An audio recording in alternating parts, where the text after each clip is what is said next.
Hello everyone, welcome to our YouTube channel CA Sansar. This is Shivangi Mittal. I'm a chartered accountant by profession. So आज की हमारे इस video में हम लोग डिस्कस करने वाले हैं पार्ट नंबर 6 जो हमारी सीरीज चल रही है टैक्स ऑडिट चेकलिस्ट वाली, और उसमें हम डिस्कस करेंगे clause 26 to 29 of form 3CD. उसका एक हम डिटेल डिस्कशन करने वाले हैं. अगर आपको इससे पहले के क्लॉजेस देखने हैं, that means clause 1 to clause 25, then आप डिस्क्रिप्शन बॉक्स में देख सकते हैं. सीरीज वाइज चल रहा है तो टोटल अभी तक 5 पार्ट्स हो चुके हैं और आज हम अपने पार्ट नंबर 6 पर हैं. सो आइए स्टार्ट करते हैं. जो लोग इस वीडियो को पहली बार देख रहे हैं, let me tell you the flow of discussion. सबसे पहले हम लोग देखेंगे कि क्लॉज में क्या लिखा है, उसमें जो भी रिस्पेक्टिव सेक्शन मेंशन होंगे, देन हम उसको देखेंगे कि क्या क्या हमें देखना है as an auditor, and then documentation part पर आएंगे. सो हमारी डिस्कशन का सबसे पहले हम क्लॉज 26 अब स्टार्ट करते हैं.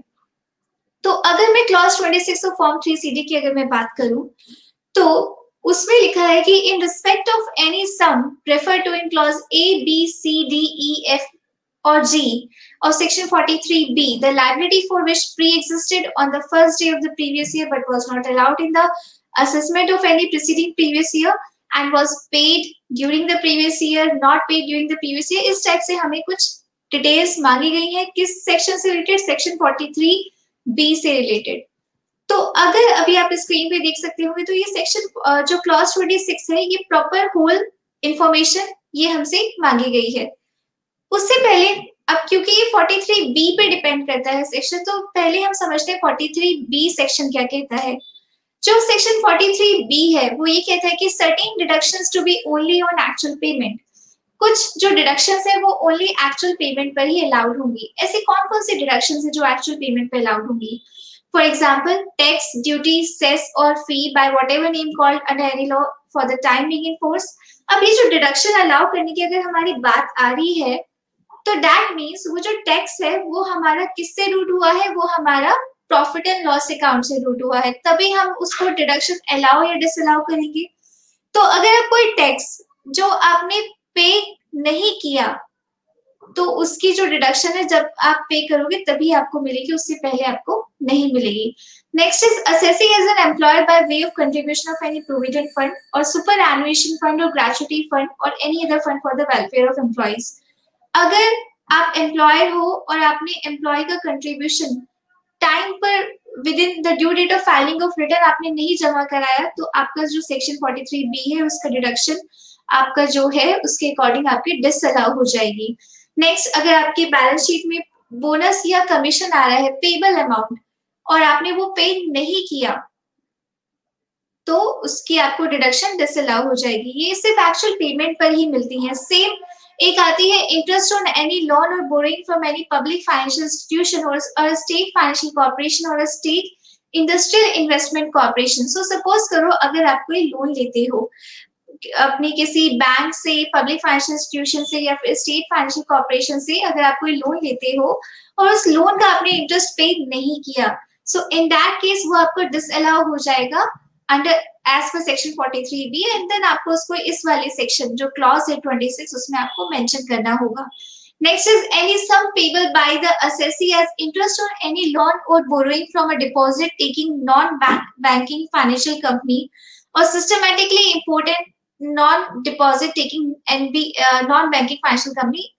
तो ये क्या है कि अगर आप लोन लेते हो किससे? NBFC से. पहले NBFC ऐड नहीं था, ये अभी ऐड किया गया है, रिसेंट हमारी अमेंडमेंट है. अगर आप लोन लेते हो NBFC से या फिर systematically important non deposit taking NBFC, ये क्या होता है कि सिस्टमेटिकली इम्पोर्टेंट NBFC क्या होता है? जिनकी assets at least 500 crore rupees होती है. सो अगर आप इनसे लोन लेते हो और आप उसको पे नहीं करते हो उसका इंटरेस्ट, तो आपको वो डिसअलाउ हो जाएगा एज पर सेक्शन 43B.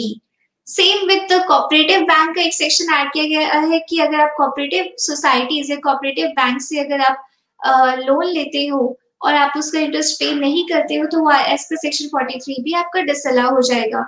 या any sum payable by the assessee as an employer in lieu of any leave at the credit of his employee. अगर आप लीव एनकैशमेंट का प्रोविजन बनाते हो और उसको पे नहीं करते हो with in the same year तो आपका वो डिसअलाउ हो जाएगा. तो इस टाइप से कुछ जो कंडीशंस है वो दे रखी है हमें सेक्शन 43B में.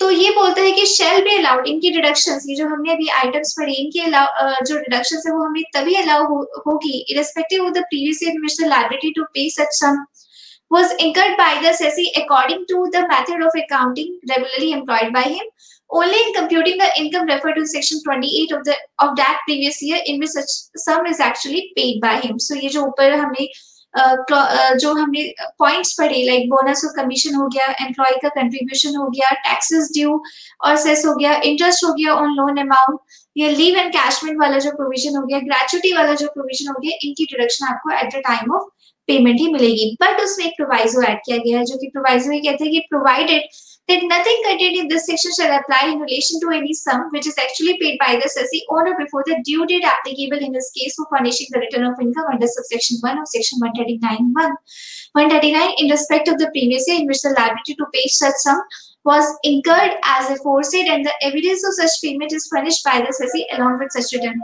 So मतलब कि अगर assessee प्रोविजन तो क्रिएट कर दिया as on 31st March 2020, but within the due date of filing he will return, उसने वो प्रोविजन पे कर दिया, so in that case वो आपको डिडक्शन अलाउ हो जाएगी। So now अब हम क्लॉज 26 देखते हैं कि उसमें क्या लिखा है। तो क्लॉज 26 बोलता है कि in respect of any sum referred to in clause A, B, C, D, E, F और G of section 43B, तो मतलब अगर कोई सम है जो कि कहाँ पे रेफर की गई है, क्लॉज ए टैक्स से रिलेटेड था, क्लॉज बी आपका सी डी ई ये आपका लोन से रिलेटेड था, एफ में आपका लीव एंड कैशमेंट आ जाता है, जी में आपका रेलवे एसेट्स वाला एक क्लॉज आ जाता है। तो ये अगर आप सम 43B में मेंशन है तो द लायबिलिटी फॉर विच, अगर जिनकी लायबिलिटी मतलब जो आपका प्रोविजन है वो pre existed on the first day of the previous year, मतलब एज ऑन 1 अप्रैल को अगर कोई स्टैंडिंग है but was not allowed in the assessment of any preceding previous year and was, मतलब सपोज करो कि आपका जो 1 अप्रैल 2000 से 19 को आपके पास प्रोविजन फॉर ग्रेचुटी का सम स्टैंडिंग है, आपके बैलेंस शीट में आ रहा है और वो आपने प्रीसीडिंग प्रीवियस ईयर में वो आपने अलाउ नहीं किया, तो आपको इसमें 2 पॉइंट्स मेंशन करने हैं, पॉइंट ए और B. Paid during the previous year जो स्टैंडिंग है वो आपने पे कर दिया, उसकी वैल्यू डालनी है यहाँ पे, and B not paid during the previous year. And same इसका सेकंड पॉइंट आता है point number B which is says was incurred in the previous year, मतलब आपने वो जो प्रोविजन है वो आपने इसी साल में बनाया और आपने उसको, इसमें फिर 2 पॉइंट्स आते हैं, पेड ऑन और before the due date for furnishing the return of income of the previous year under section 139(1), मतलब कि हमने इस साल में प्रोविजन तो बनाया बट उसको आपने within the due date of filing of return आपने उसको सबमिट कर दिया, और नॉट पेड ऑन और बिफोर द अफोरसेड डेट, और या फिर पे नहीं किया तो उसकी आपको डिटेल देनी होगी in clause 26 of section of form 3CD. The tax auditor in his tax audit report should therefore clearly distinguish the liability incurred during the previous year in respect of all the specified sum referred to in clause A to G from the liability that pre-existed on the first day of the relevant previous year. So अगर कोई से provision of gratuity का ही हम example ले रहे हैं तो जो टैक्स ऑडिटर है उसको डिटरमाइन करना पड़ेगा कि दिस ईयर में कितनी लायबिलिटी जनरेट हुई है, एंड अगर पीछे से चल के लायबिलिटी कितनी कैरी फॉरवर्ड होके आ रही है, ओपनिंग बैलेंस कितना था, एंड उसके अकॉर्डिंगली उसको इस क्लॉज 26 में उसको मेंशन करना होगा।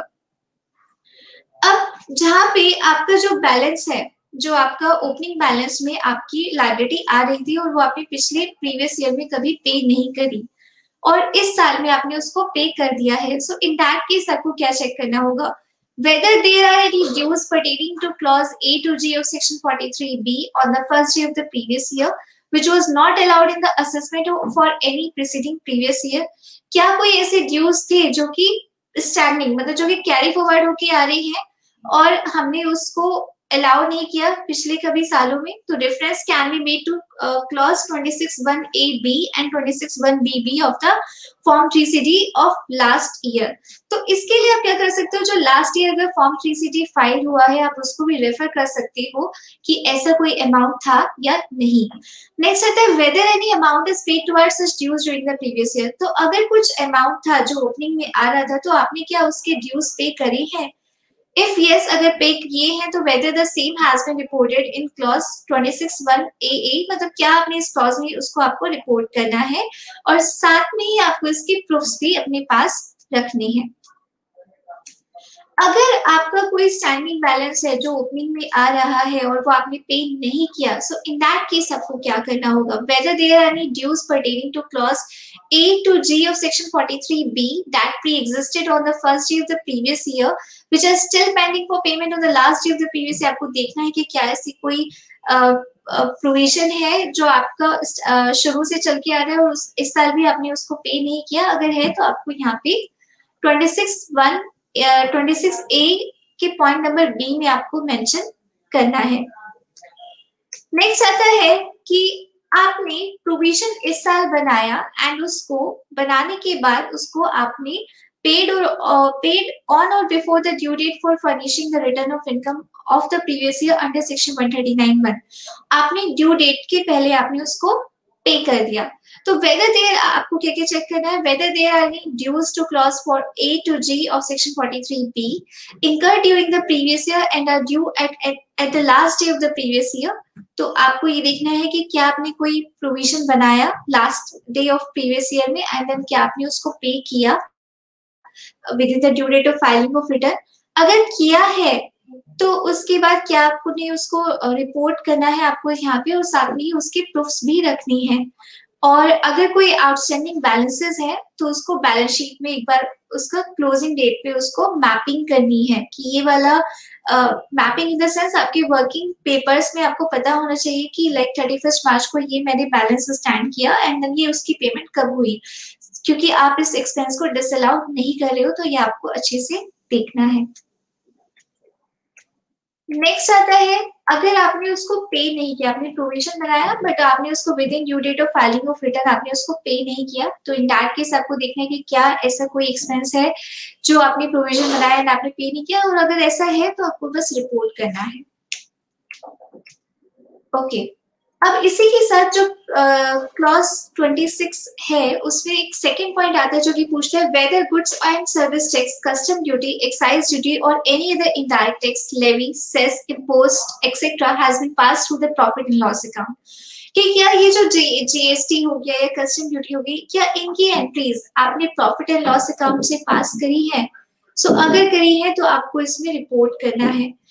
इसका मतलब क्या है कि ऐसी टैक्सेस जिनकी एंट्री हम प्रॉफिट एंड लॉस अकाउंट से, मतलब अभी फॉर एग्जांपल मैं टर्नओवर बुक करती हूँ तो turnover can be booked inclusive of taxes और एक्सक्लूसिव ऑफ टैक्सेस। तो अगर वो इंक्लूसिव है दैट मीन्स, मतलब अगर सपोज करो 1 लाख रुपीज की टर्नओवर है मेरी और उसमें 18% का जीएसटी है, सो देयर पॉसिबिलिटी, अकाउंटिंग करने का सबका तरीका होता है अपना अलग अलग, तो हो सकता है कि हम लोग उस टर्नओवर को दिखा रहे हो 1,18,000 रुपए अपनी बुक्स में एंड देन उसको डेबिट पीएनएल के थ्रू ही रूट करके बाद में उसको 18,000 रुपए हम उसको लेस कर रहे हो। बट अगर आप ऐसा नहीं, आप डायरेक्ट एक्सक्लूसिव ऑफ जो टैक्स है, एक्सक्लूसिव ऑफ टैक्स अगर आप टर्नओवर बुक कर रहे हो, सो इन दैट केस आपका नो आएगा आंसर, क्योंकि आप प्रॉफिट एंड लॉस से तो रूट कर ही नहीं रहे। बट इन केस अगर आप उसको रूट कर रहे हो, टैक्सेस को रूट कर रहे हो प्रॉफिट एंड लॉस अकाउंट से, तो यहाँ पे यस आएगा। अब हम स्टार्ट करते हैं अपना क्लॉज 27 ऑफ फॉर्म 3CD। तो जो क्लॉज 27 है वो बोलता है amount of cenvat, central value added tax credit, ITC availed of और utilised during the previous year and its treatment in profit and loss account and treatment of outstanding cenvat या ITC in accounts. Cenvat actually पहले होता था, although GST भी अगर देखा जाए तो ये जीएसटी का आईटीसी वगैरह इसी का ही एक तरीके से वही है, लेकिन इन दिस क्लॉज जो क्लॉज 27 के हमारे 2 पॉइंट्स होते हैं, ऊपर वो आईटीसी सेगमेंट से रिलेटेड बात करता है, सेकंड वो आपका इनकम या एक्सपेंडिचर से रिलेटेड बात करता है। एज पर जो टैक्स ऑडिट चेकलिस्ट का जो गाइडेंस निकला है या जो आईसीआई ने जो नोटिफिकेशन इशू करी है उसमें लिखा है कि ये जो 27A है, जो पॉइंट ए है, not applicable after enactment of GST act, separate details are required in clause 44 of form 3CD regarding GST. इस 27A में आपको जीएसटी से रिलेटेड कुछ भी मेंशन नहीं करना है। एंड अगर ये बोलता है कि अमाउंट ऑफ सेनमेट और आईटीसी अवेल्ड ऑफ और utilised during the previous year, तो आपको अगर आपकी एंटिटी पे अभी भी सेनमेट होता है या सेनमेट वैसे तो खत्म हो गया है, तो यहाँ पे आपको नो करके आगे बढ़ जाना है, क्योंकि जीएसटी वाला पॉइंट आपको क्लॉज 44 ऑफ फॉर्म 3CD में मेंशन करना है। और अगेन अगर मैं इसको दूसरे तरीके से भी देखूं तो ये बोल रहा है कि ऐसा जो ये आपका आईटीसी है या जो इनपुट है and its treatment in profit and loss account, तो अगर आप जीएसटी की एंट्रीज देखो तो जो मैक्सिमम असेसी है वो डायरेक्ट रूट कर रही है बैलेंस शीट के आइटम से ही, वो प्रॉफिट एंड लॉस अकाउंट में उसको एंटर करके एंड देन उसको बैलेंस शीट का पार्ट नहीं बना रहे। दैट मीन्स अगर आप जीएसटी में भी, अगर ये जीएसटी को भी मेंशन कर रहा होता, अगर आप जीएसटी में भी उसको प्रॉफिट एंड लॉस अकाउंट से नहीं रूट कर रहे होते एंट्रीज को, तो भी यहाँ पे हमारा आंसर नो आता और आपका सेगमेंट वाला यहाँ पे utilise during the previous and its profit and loss account में कुछ नहीं आता। नेक्स्ट आता है पर्टिकुलर्स ऑफ इनकम और expenditure of prior period credited और debited to profit and loss account, कि आपको प्रायर पीरियड की जो इनकम है या एक्सपेंडिचर है जो हमने क्रेडिट हुई या डेबिट हुई प्रॉफिट एंड लॉस अकाउंट में, वो आपको मेंशन करनी है।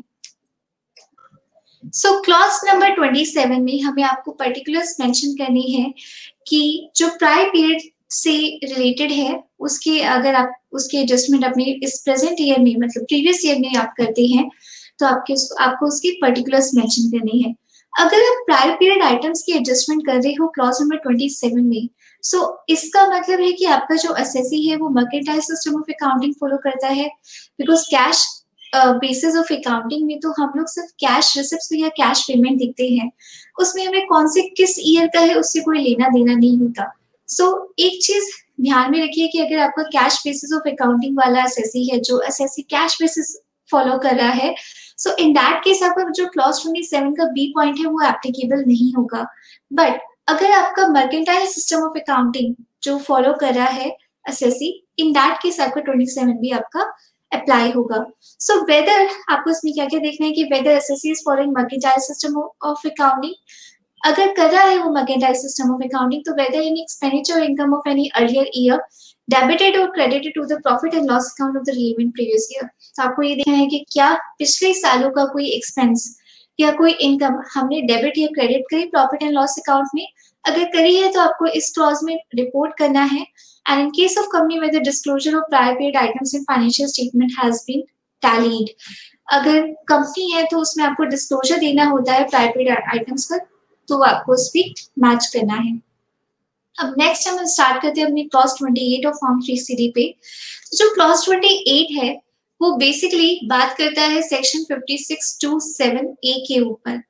जो सेक्शन 56(2)(7)(a) है वो शेयर्स रिसीव्ड, मतलब वो जो क्लॉज 28 है वो ये कहते हैं कि whether during the previous year the assessee has received any property being share of a company not being a company in which the public are substantially interested without consideration or for inadequate consideration as referred to in section 56(2)(7)(a। तो ये जो section 56(2)(7)(a है इसकी applicability ये शुरू हुआ था 1st day of June 2010 से, और but before 1st day of April 2017 तक यही ये एप्लीकेबल था। सो दैट मीन्स इसके बाद इसकी एप्लीकेबिलिटी नहीं है। सो आगे वाली जो हमारी रिटर्न्स जारी है असेसमेंट ईयर में, जो आगे वाले हमारे फॉर्म 3CD जारी हैं, उसमें ये हमारे क्लॉज की कोई एप्लीकेबिलिटी नहीं है। This clause is not applicable from the assessment year 18-19। Reporting is required to under clause 29(b)(a)। इसके लिए दूसरा क्लॉज आ गया था जो हमारा था 56(2)(10) और 7(b) करके, तो उसी में आपकी रिपोर्टिंग करनी है इसमें। अब क्या करना है, अब क्लॉज 29 के बारे में हम डिस्कस करते हैं। Clause 29 of form 3CD। तो जो सबसे पहले हम देखते हैं क्लॉज 29 में हमें क्या क्या इन्फॉर्मेशन वो मांगता है। Whether during the previous year the assessee received any consideration for issue of shares which exceeds the fair market value of the shares as referred to in section 56(2)(7)(b, कि क्या इस साल में असेसी ने कुछ ऐसी कंसिडरेशन रिसीव करी shares के अगेंस्ट जो कि एक्सीड करती है fair market value of the share से as per section 56(2)(7)(b। फिर उसके बाद आता है दूसरा, whether any amount is to be included as income under the head income from other sources as referred to in section as referred to in clause 9 of subsection 2 of section 56। तो 56(2)(9) के बारे में एक बात करता है, ऊपर वो 56(2)(7)(b के बारे में बात करता है। जो थर्ड पॉइंट है वो 56(2)(8) 10 के बारे में बात करता है और इसमें आपको नेचर ऑफ इनकम और अमाउंट बतानी है। ऊपर वाला जो 56 to 7B है उसमें आपको क्या क्या बताना है कि name of the person from home consideration received for issue of shares, उस पर्सन का नेम बताना है जिससे आपने कंसिडरेशन रिसीव करी है शेयर्स इशू करने पर। उसी पर्सन का पैन बताना है, कितने शेयर्स इशू किए, कितनी कंसिडरेशन रिसीव करी और उनकी फेयर मार्केट वैल्यू कितनी थी, ये सारी आपको डिटेल्स बतानी है। तो अगर मैं ओवरऑल अगर इसको समराइज करूं तो मैं ये बोल सकती हूँ कि अगर जो क्लॉज 29 है वो बेसिकली 3 सेक्शंस पे डील करता है। सेक्शन तो एक ही है, उसमें 3 पॉइंट्स पे डील करता है।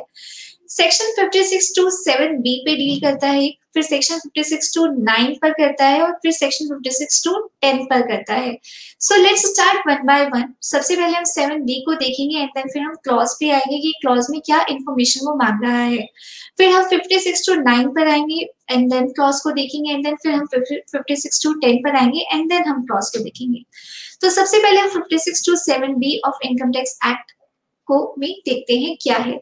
जो सेक्शन 56 to 7B है ऑफ इनकम टैक्स एक्ट, वो ये बोलता है कि company not being a company in which public are substantially interested, ऐसी कंपनी जो कि जिसमें जो पब्लिक है वो सब्सटेंशियली इंटरेस्टेड नहीं है, इसको मैं क्लोजली हेल्ड कंपनी भी कह सकती हूँ, या फिर मैं इसको क्लोजली हेल्ड कंपनी में इसको हम बोल सकते हैं प्राइवेट लिमिटेड कंपनी भी बोल सकते हैं। Private limited company just closely held company का एक पार्ट है, क्लोजली हेल्ड कंपनी में इसको बोल सकती हूँ।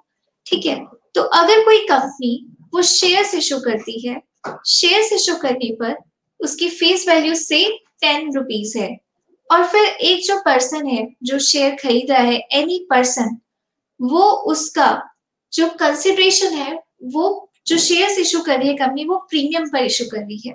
ओके, जो फेस वैल्यू है वो तो 10 रुपए की ही है, बट जो शेयर्स इशू किए, जैसे कि आप एग्जांपल पर देख सकते हो कि 200 रुपए का जो 190 रुपीज का है प्रीमियम है, तो शेयर्स इशू किए गए 200 रुपए पे।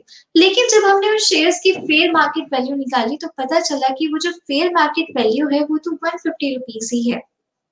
मतलब कि मेरी एक सामान मैंने खरीदा, एक तरीके से छोटा सा उसको सिंपल शब्दों में बोलते हैं कि मैंने एक सामान खरीदा, सामान यहाँ पे है शेयर सर्टिफिकेट जिसकी वैल्यू, जिसकी मार्केट वैल्यू 150 रुपीज है, लेकिन मैं उसके लिए 200 रुपए पे कर रही हूँ। तो डिपार्टमेंट ये कहता है, जो इनकम टैक्स एक्ट है वो ये कहता है कि ये आपका जो 50 रुपीज का डिफरेंस है, मतलब कि जो आपने अमाउंट पे किया माइनस जो फेयर मार्केट वैल्यू है, वो आपका income from other source है, and that you have to mention in section 29 in clause 29 of form 3CD।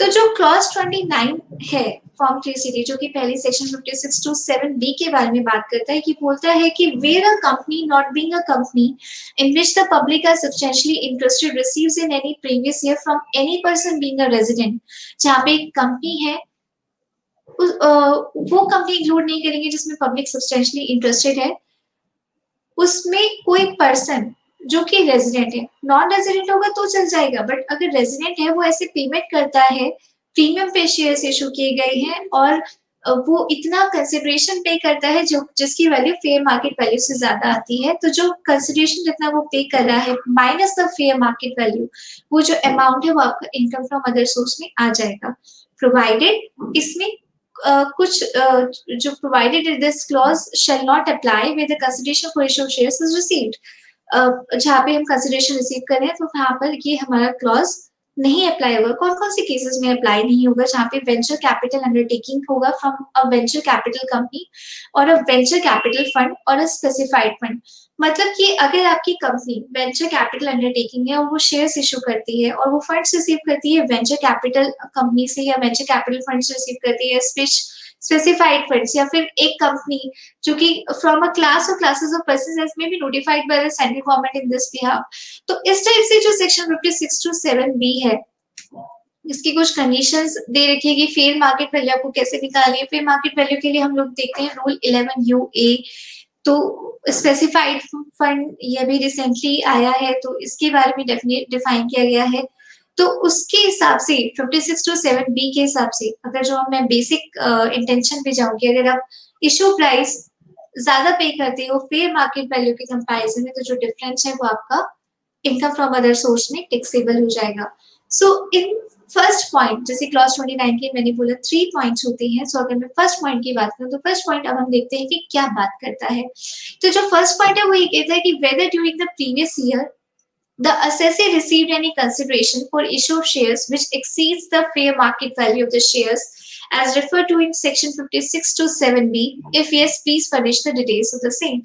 So suppose आपका एक एसएससी है, मैं कंपनी मान के चलती हूँ, और उसने शेयर्स इशू करे एंड उसने जो अपने शेयर होल्डर से कंसिडरेशन रिसीव किया वो फेयर मार्केट वैल्यू से एक्सीड करता है as per section 56 to 7b। तो उसकी डिटेल्स आपको यहाँ पे मेंशन करनी है।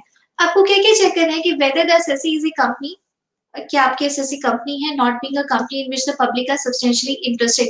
अब 56 टू 7b अप्लाई करने के लिए आपकी कंपनी क्लोजली हेल्ड कंपनी होनी चाहिए। इनकेस अगर क्या पब्लिक लिमिटेड कंपनी होगी तो क्या ये अप्लाई होगा? The answer is no. तो मैं फर्स्ट वाले पॉइंट पे फोकस ही नहीं करूंगी, मैं आगे बढ़ जाऊंगी।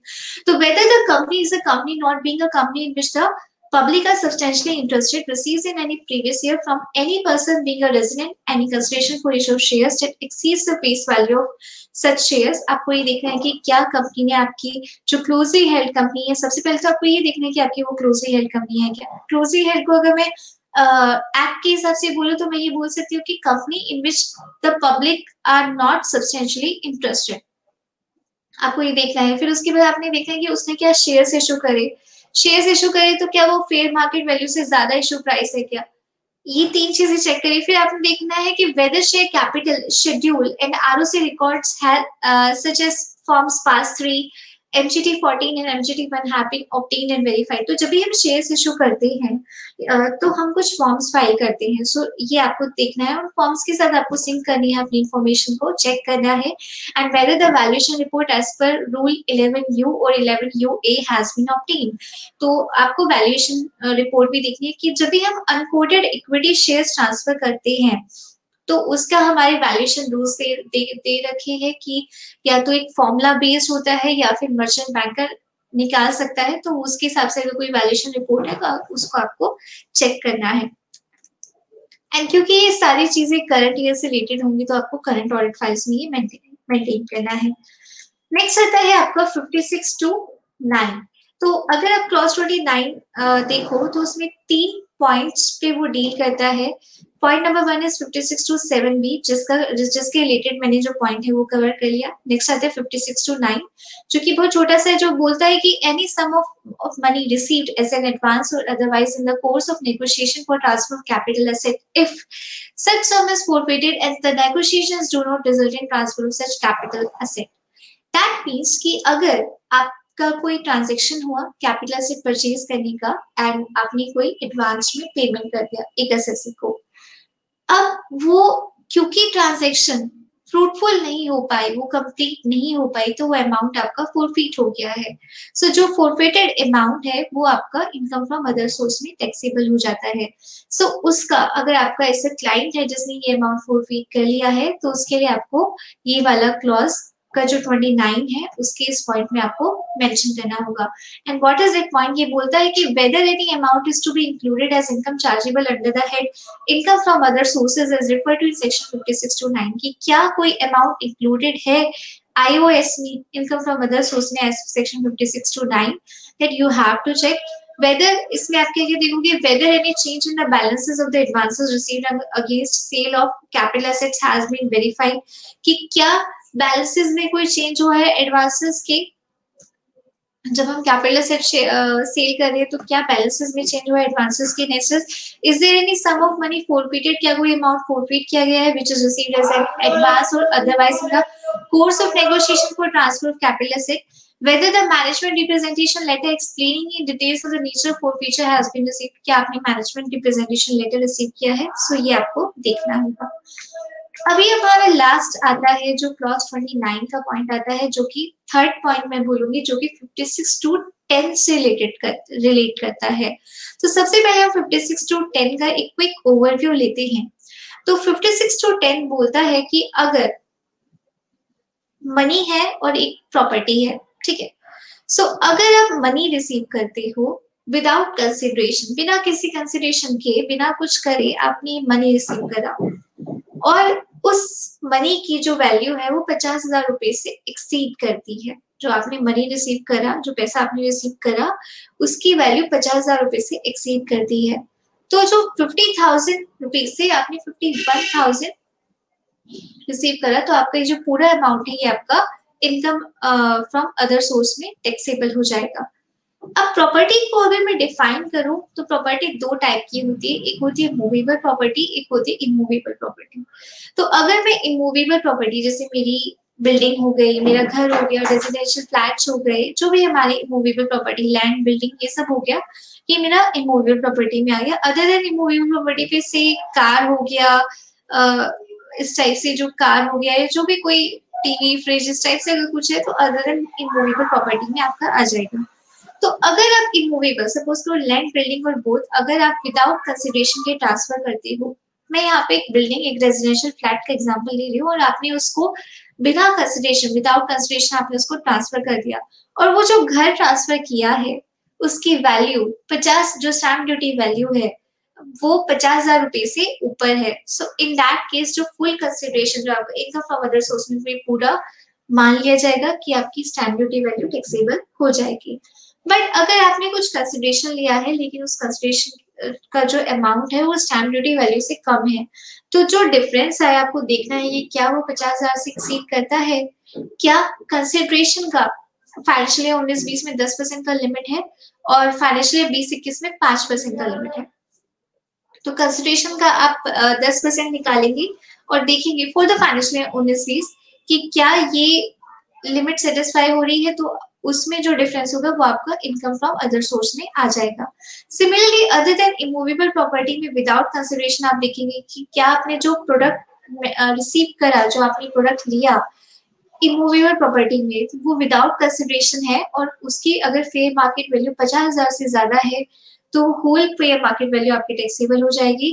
और अगर आप कंसिडरेशन के साथ रिसीव करते हो और फेयर मार्केट वैल्यू ज्यादा है, कंसिडरेशन कम है और उसका जो डिफरेंस आता है वो 50,000 से ऊपर जाता है, तो तब आपका फेयर मार्केट वैल्यू टैक्सेबल हो जाएगा। इसमें कुछ प्रोवाइजो भी मेंशन है जो कि दिए गए हैं और कुछ कंडीशंस है कि कब कब किन किन केसेस में ये प्रोवाइज, ये जो सेक्शन 56 टू 10 है ये अप्लाई नहीं होगा। कौन कौन सी है, जहाँ पे provided that this clause shall not apply to any sum of money और any property received from any, अगर आप किसी रिलेटिव से रिसीव करते हो on the occasion of the marriage of the individual, marriage के टाइम पे करते हो, विल और इनहेरिटेंस में करते हो, in contemplation of death of the payer और डोनर, इन केसेस में अगर आप ये रिसीव करते हो, ये कंडीशंस मेंशन की गई हैं 56 टू 10 में, तो आपका जो ये सेक्शन है ये इसमें आपको कोई डिटेल्स या अगर ट्रांसफर भी करते हो तो आप विदाउट कंसिडरेशन भी कर सकते हो और वो आपका टैक्सेबल नहीं होगा। नाउ अब आपको ये जो क्लॉज 29 है, इसका जो लास्ट पॉइंट है, जो थर्ड पॉइंट है, इसमें आपको क्या क्या देखना है।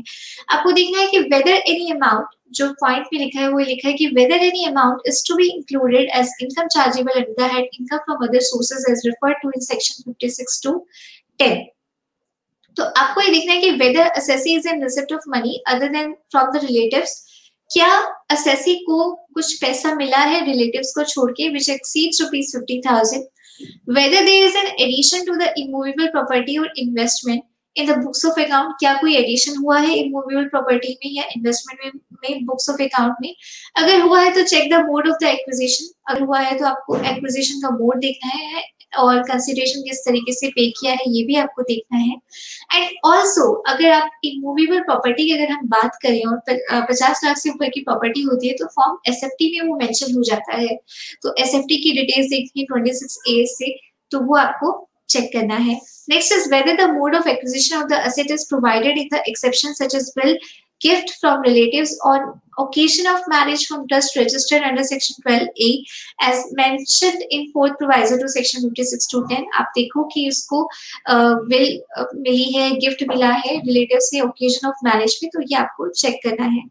Next is whether there is any addition to property being capital assets such as shares and securities, क्या कोई कैपिटल एसेट ऐसा ऐड हुआ है जैसे कि share, securities, jewellery, archaeological collections, drawing, painting, is present in the books of account, whether the necessary agreement and sale deed have been obtained for verification, क्या जो necessary sale deed है वो आपने obtain करी, whether the assessee has disputed the stamp duty valuation report accordingly, whether the FMV valuation report as per rule 11U or 11UA been obtained, the case of other assets other than immovable property, आपको valuation report in case अगर available है तो वो लेनी है, and whether the fair value of the amount chargeable to tax if such money or property received is in excess of 50,000 from the fair value has been computed, whether the आपको management representation letter लेना है explaining in detail of all the transaction relating to receipt of money property has been received. So this is all for today. आज हमने discuss किया clause 26 to 29 of form 3CD. आगे वाले clauses बहुत important है because हम लोग उसमें 69 टी जो सेक्शन है 69D हमारा सेक्शन है उसके बारे में बात करने वाले हैं. देन सेक्शन 269 SSST इस टाइप के सेक्शंस हम लोग मेंशन करने वाले हैं. तो फ्यू मोर सीरीज अभी आएंगी आगे एंड तब जाके हमारा क्लॉज जो 44 क्लॉजेस हैं वो कवर हो पाएंगे. लेकिन अभी हमारे जो मैक्सिमम जो क्लॉजेस हैं वो इम्पॉर्टेंट वाले सिर्फ कुछ ही रहते हैं, 2 या 3 क्लॉजेस रहते हैं. मैक्सिमम इसमें 4-5 बोलूंगी और बाकी के सारे जो क्लॉजेस हैं बहुत छोटे छोटे क्लॉजेस हैं. लाइक आगे के कुछ क्लॉज आएंगे जिसमें आप लिखोगे कि क्या आपको आपकी कॉस्ट ऑडिट हुआ है या नहीं, उसको येस और नो करना है. सो वो बहुत मिनिमम से कंडीशंस होंगी उसमें जो आपको फिल करनी है. बट यस जो आगे वाली जो 1-2 वीडियोस होंगी जो वो सीरीज में आएंगी उसमें डेफिनेटली बहुत इंपॉर्टेंट सेक्शंस आप जानोगी और मेरी पूरी कोशिश रहेगी कि उस वो जो आगे वाली आने वाली सेक्शंस है मैं उसमें आपकी जो प्रैक्टिकल अगर कुछ क्वेरीज होती हैं या जैसे जो नॉर्मल हम प्रैक्टिकल सिनेरियोज डील करते हैं वो मैं आपके सामने प्रेजेंट करूँ. So this is all for today. I hope you really like this video. If you have any suggestions or तो आप प्लीज हमें कमेंट सेक्शन पे बताइए. ईमेल आईडी आपके पास है, आप ईमेल पे अपनी क्वेरीज को सेंड कर सकते हैं. हम लोगों का प्लान है कि हम लोग इसके बाद जैसे ये सीरीज खत्म होगी या इसी के बीच में ही हम लोग देखते हैं कि हम लोग एक क्वेरी सेशन रखेंगे ताकि हम सभी आपकी जो भी क्वेरीज हम लोग रिसीव कर रहे हैं वो हम सारी सॉल्व कर पाए. और I hope you really like this video. Please like, share and subscribe our YouTube channel. I am Shivangi Mittal. Keep watching and आपको latest updates चाहिए तो आप please इसको subscribe कीजिए. So have a good day.